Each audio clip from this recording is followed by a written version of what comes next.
bitter custody battle involving a very well-known Hollywood actor. Jason Patric has not seen his 4-year-old son, Gus, in over a year. The child's mother is an ex-girlfriend, so angry with Patric that she wants to prevent him from having any access to his own child, even though the case involves no allegations of abuse or mistreatment, and he would like to see and be with his son. This is the last picture of the father and son together in February 2013. The same day a court denied Patric any parental or visitation rights. I recently spoke with Jason Patric about his fight to be a father. This is unbelievable. It's all because you conceived the child via IVF, and the judge said, well, I don't see any clear expression of parental intent on your part, and therefore, since it was between an unmarried couple, according to the law in California, you have 0 rights to your own child. To the child that I not only spent years to have, but then raised him for 3 years. I have no rights to that child because we are unmarried and we went through an IVF process. And now this ex-girlfriend of yours has said, thanks to this law and this court ruling, you're done. You never get to see him again. Is that basically the deal? Last time I saw him, I dropped him off during the litigation when I had custody. He said, I'm missing you, Dad. And I said, it's all right. I'll see you tomorrow, little man. I've never seen him again. Her and her lawyers refused to respond to now over a year's worth of emails, legal letters, everything else. And she has just tried to alienate him, you know, parental alienation, had him call other people Dada, taken every picture of me out of the house, and just try to act as if I never was there. What is that like for you? I'm sure that the pain is twofold because you feel it for yourself and you feel it for your child. I feel it for my child. You know, this is not about a father's rights, it's not about a mother's rights, it's about a child's rights. And when you have this kind of parental alienation, and that's all this is a very extreme example because my ex comes from a very wealthy family and she's a spoiled girl and her daddy's making up for past transgressions and paying for this horrible thing to the child. And the child is the one that suffers. And so the viewers know the reason the law is this way in California is to prevent random anonymous sperm donors from coming back after an IVF situation and saying, I want rights to that child. But you were not a random anonymous sperm donor. You conceived the baby via IVF, but you were very much in the mother's life. This, however, is what Now and others like Now say.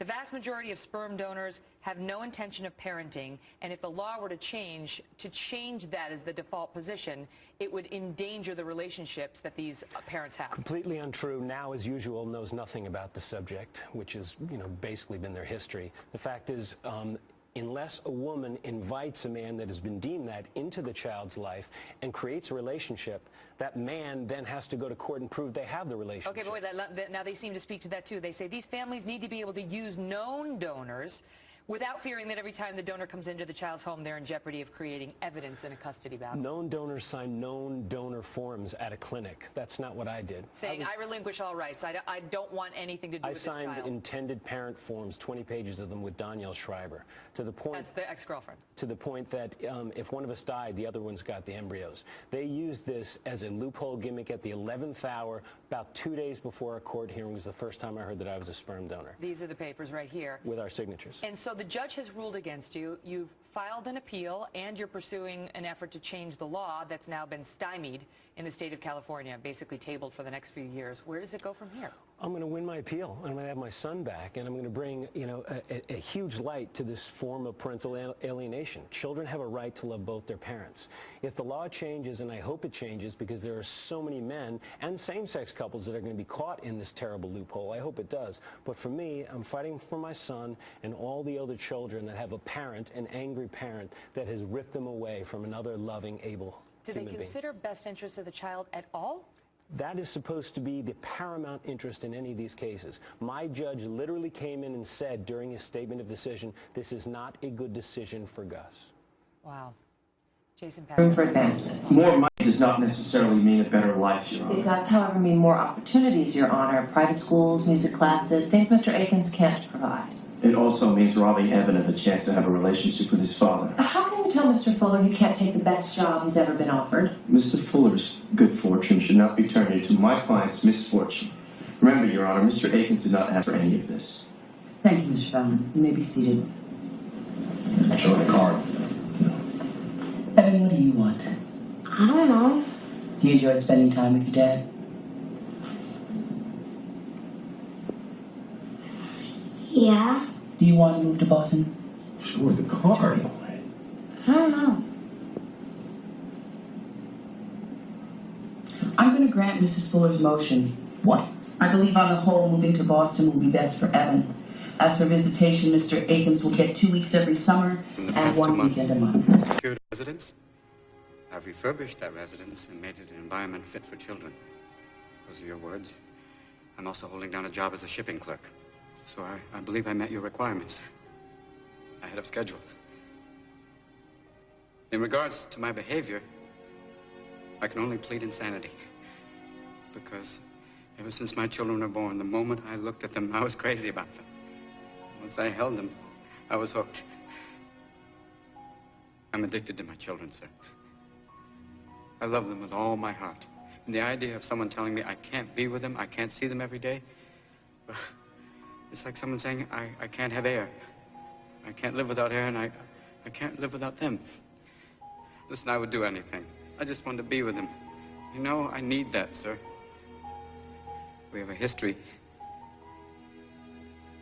And they mean everything to me, and they need me as much as I need them. So please, don't take my kids away from me.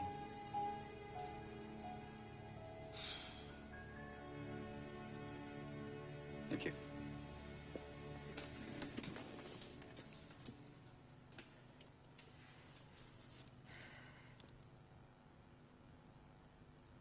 Mr. Hillard, you've been able to fool a lot of people into believing that you're a 60-year-old woman. No easy task. And your little speech seemed to be very heartfelt and genuine. But I believe it to be a terrific performance by a very gifted actor, nothing more. No, it's not that. The reality, Mr. Hillard, is that your lifestyle over the past months has been very unorthodox. And I refuse to further subject 3 innocent children to your peculiar and potentially harmful behavior. It is this court's decision to award full custody to Mrs. Hillard. Oh, God, no, sir, please. You will have supervised visitation rights every Saturday. Supervised, sir? Yes. A court liaison will accompany you when you spend time with the children. I'm suggesting a period of psychological testing and perhaps treatment for you, Mr. Hillard. We will re-examine this case 1 year from now. Thank you. Court is adjourned. In Oregon? No, in Queens. Mommy says we're moving to Oregon. Now you don't have to. That's why I bought the house, so you don't have to move to Oregon. Oh, you don't want to live there with us. See what the judge says, okay?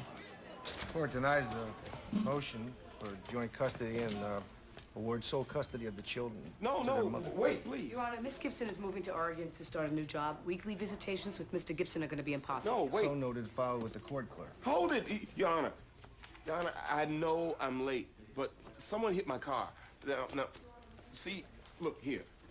This is evidence, new evidence. I have a new plan for joint custody. It's all right here. Well, Mr. Gibson, you are late, and the hearing has been conducted. Yeah, but I had an accident. Your Honor, we're free to go. No, I'm not done yet. The court ruled, Mr. Gibson. But I wasn't here. The court ruled. No, Valerie, I bought you a house. It's too late, Your Honor. No, it's not too late. It's 20 minutes. It's just 20 minutes. 20 minutes can't be too late.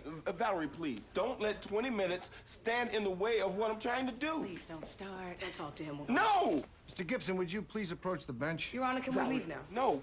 Yes. No. Mr. Gibson. Valerie, can we talk? Mr. Valerie, can we... Mr. Gibson. Valerie. Mr. Gibson, come here for a moment, please. Emotions run high in here. Now, if this weren't a divorce court, with the way you just yelled in my courtroom... I'm sorry. Of course you are. You have children, Mr. Gibson. Keep them in front of you. I just wanted to tell my wife I got her a house for the children. When? Well, I have it all right here. That's my plan. I found a house for Valerie and for the boys, and they don't have to move. This is what I wanted to say. Boys need their fathers. The streets of this world are lonely for boys without their fathers. If I have made mistakes, and I have grown, and I have recognized those mistakes. What kind of a house? It's not a big house, and it's not in great shape, but I can fix it. I can make it work. And there's a space well, if she'll have me back.